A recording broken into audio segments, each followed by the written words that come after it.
From losing a championship because of excessive dribbling, to a beer showering all over the basketball arena.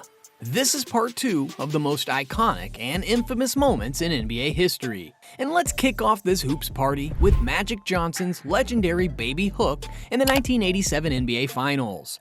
Now, Magic might have been a pass-first guy, but when the game trolls you, you've gotta troll it right back. And by trolling, I mean getting back to the 1984 NBA Finals. Magic Johnson had a bit of a, how do I put it gently, a whoopsie-daisy moment. You know when you're so excited about your new toy that you forget everything else? That was Magic with the ball in Game 2, tied at 113-113 with only 7 seconds left. But instead of going for glory, he dribbled away time like a toddler with a new toy truck. And yeah, it leads to overtime. And the Celtics? Oh, they cashed in, winning 124-121. Then things really hit the fan. In Game 4, Magic's pass went Ari, landing in the wrong hands of Robert Parrish. Then he added a couple of free throw chokes in overtime, and you've got a recipe for a Celtics 4-3 series win. And poor Magic, he got slapped with that nickname that's more cringe than cool, Tragic Magic. It took 3 years for Magic to shake off the tragic. But it took only 3 seconds for him to redefine his legacy. And it happened in 1987 when the stakes were high. The Celtics are on the verge of evening out the series. But Magic's got 5 seconds, the ball, and a hunger for redemption. So what does Magic do? Does he pass to Kareem like the playbook says? Heck no! This is his shot, his moment. And with a killer Hesse, he breezes past Kevin McHale, takes not 1, not 2, but 3 defenders in the lane, and pulls off that baby sky hook. Damn, what a revenge! But what Ray Allen did to LeBron is kinda like, what a save! It was Game 6 of the 2013 NBA Finals, where the battle between the Miami Heat and the San Antonio Spurs was happening. The Spurs have the upper hand in the series, leading 3-2. All they need to do is to stop the Heat, snag the ball, and hang tight for the sweet shower of victory confetti. Easy, right? Well, not quite. And here's what went down. LeBron James takes a shot at a game-tying 3, but no cigar. The ball's up for grabs, and who snatches it but the towering Chris Bosh? He dishes it to Ray Allen, and then Ray, the ice-cold hoop hitman, nails the shot, cracking the door open for the Heat to pull off a back-to-back championship win. Sure, we could sit around and question Coach Popovich's decision to bench Tim Duncan at such a critical point in the game, but hey, that's water under the bridge. What really counts is that in one unforgettable moment, Ray Allen stepped up, took aim, and fired a shot that would echo through the history of the NBA and save LeBron James's legacy. So Bosh is the one who passed the ball to Allen, right? And also, he is the one who passed this message to all the fans who left the game after the impending defeat. For all those guys who left, don't come back for Game 7. Ouch. Chris, that stings. But hey, we all need a little support in our corner, right? Just a head-shaking moment for the Miami Heat faithful down here. Well, no, because Chris Bosh's words are nothing to a Piston fan who used his beer to throw a 3-point shot in the face of Ron Artest.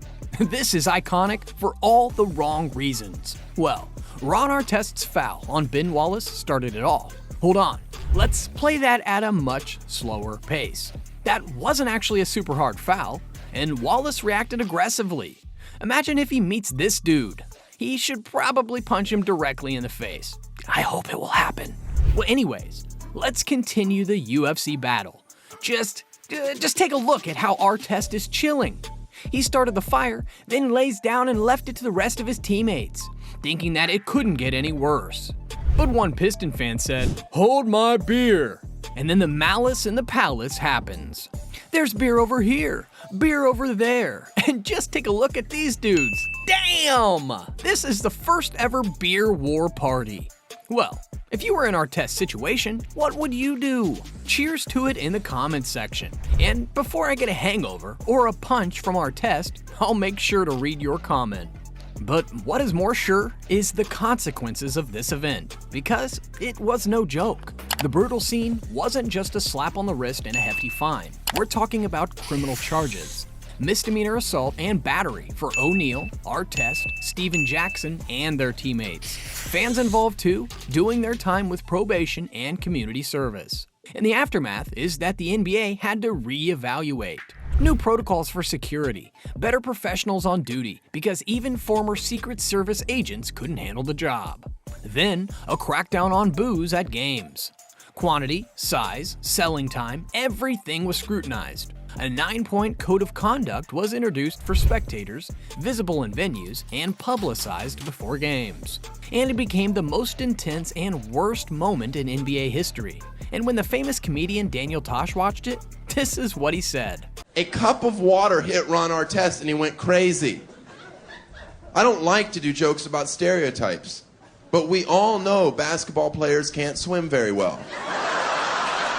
The hangover lasted for 5 years, and then finally, the nightmare transitioned into a dream. Because Ron Artest finally got to take a star turn in his very own basketball fairy tale. And it happened in Game 7, 2010 NBA Finals. We've got the Boston Celtics on one side, the Los Angeles Lakers on the other. And right in the heart of it all, Artest, decked out in purple and gold. Now, the game's final moments came, and it was like watching two heavyweight boxers duking it out, throwing punch for punch. But Kobe Bryant was struggling, hitting only 5 of his 20 shots going into the fourth. Someone needed to pick up the mantle, and who's better than the wild child Artest?